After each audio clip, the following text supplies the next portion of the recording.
Hi guys, good morning.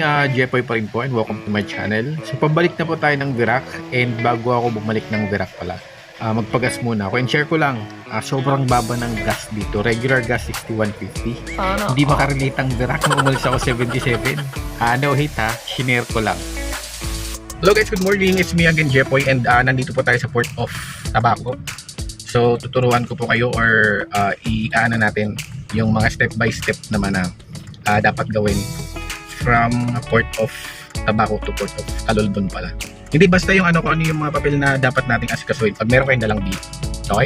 Let's go guys! Ayun guys, kung nandito muna tayo service form. Kuha muna tayo ng service form guys. Dito siya nakalagay or dito siya located sa katabing building nung halimbawa magbabayad kayo ng terminal fee. Yun lang. Tapos magbabayad tayo dito sa kabilang building. Ayan, pagkatapos nito guys, yan, service form. Dito naman. Window 3. Dito kung saan tayo nagbabayad ng terminal fee. So, bayad-bayad muna tayo. 129 yung babayaran natin guys. Same lang dun sa Calolbon. Hindi naman pwede kayo puwan duman na sa ano. Next, sa checker. Sunod guys, hanapin natin yung checker dito. Yung checker mismo. Yan. Yan. Dito nyo lang matatagpuan yung mga checker guys sa malapit sa guard. Kasi kung minsan naglalakad-lakad yan kasi tinitingnan kung nandito na or available na yung mga nagpabook. Kasi nag-aantay din sila ng mga mag-chance passenger kung halimbawa hindi dumating yung nakapagpabook. Tapos silang magbibigay ng amount guys kung magkano yung babayaran mo dun sa ticketing office. So yun guys, punta muna tayo ng Coast Guard. Yan. Para kasi mamaya daw yung checker eh. Dapat ngayon na lang ng checker kasi ito yung pang 10 AM. Kaso ewan ko may ata may diferensya ata sa booking system nila. And hindi ko alam. Basta sabi, tinanong ko naman dun sa guard kung pwede unahin muna yung Coast Guard, pwede daw. So yun guys, punta tayo sa Coast Guard para humingi tayo ng papel. Maliit. Dito yun. Hassle nga lang yung yung alam mo yung i-ano ka ng checker tapos saka ka lang makakabayad kasi. So dapat inano na nila kasi nakabook naman tayo eh. Dapat inano na nila ng checker ko para makabayad na tayo. Wala na sana tayong problem. Go po, Rude. Ayun guys, kung tayo ng Coast Guard para humingi ng stub tapos maglilista tayo ng pangalan natin. Ayan, dito pong Coast Guard. Ayun, dito pa yung Coast Guard sa may Petron. Ay, sarado. Ay, dito.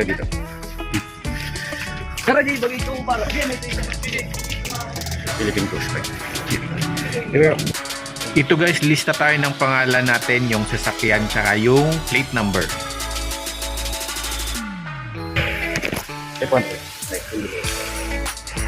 Natin yung Coast Guard stub.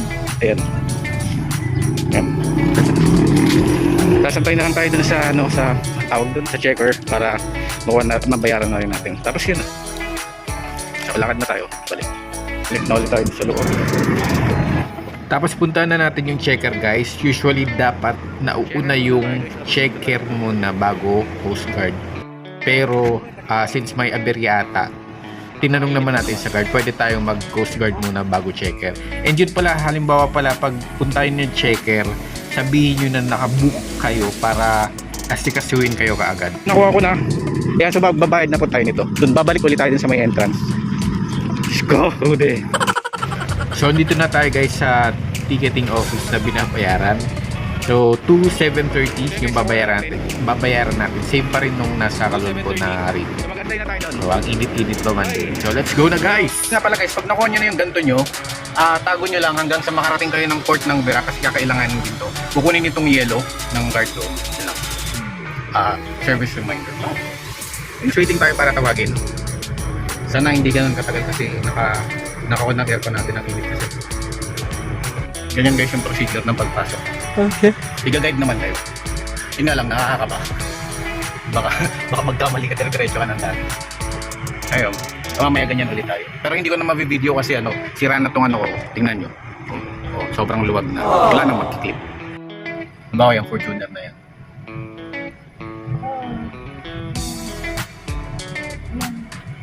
Guys, nandito na tayo sa loob kagad. Ayan, ang bilis lang kasi gaguide ka naman ng mga hindi ka naman, huwag kang kabahan, gaguide ka nila. Ayan, na tayo kagad. Buti nandito lang tayo sa una. Yes.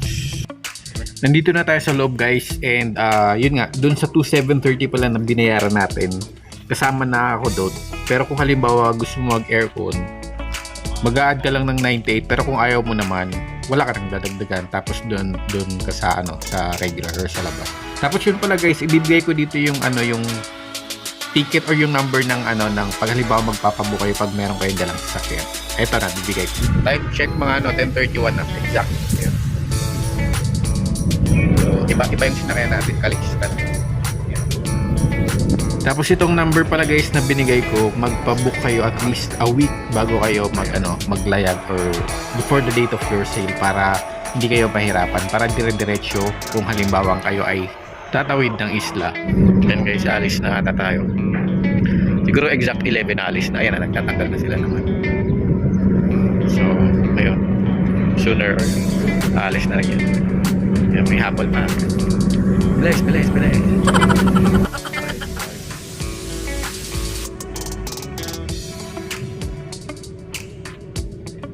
Akala ko alis 10, hindi pala 11 pala ang alis. So 1 hour.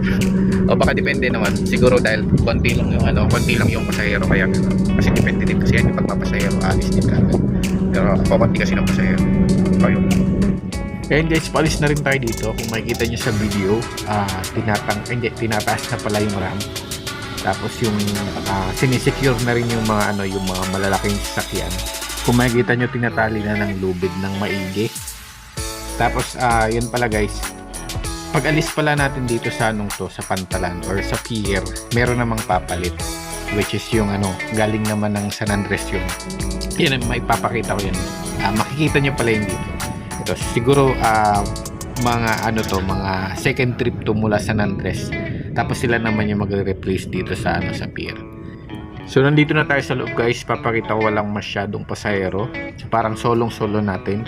Kung makikita nyo, solong-solo natin yung ferry. Tapos ito, halfway na ata tayo nito nung kinuhanan ko to ng video or nag-film ako dito kasi medyo nahihiya ako. And yun, kung makikita nyo, ang lapit-lapit na natin. Pero tiningnan ko yung yung oras. Almost 3 hours or exactly 3 hours ata yung pag sail natin.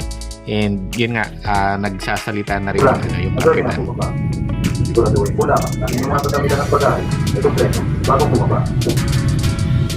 Tao sa pupa, tao sa proa. Standby po sa aking matutulog. Standby. Ayun guys, magdadak na tayo and then mag-prepare na rin tayo para mag-disembark na tayo dito. So guys, antay na tayo dito kasi pinababa na. Hindi na ako mag-video kasi wala na talaga, hindi na gumagana yung start ko. So, dire-diretso na lang. So, ay hilo. Hindi naman malakas yung yung halong, pero siguro dahil konti lang talaga yung pasahero kaya medyo may pag nahihilo.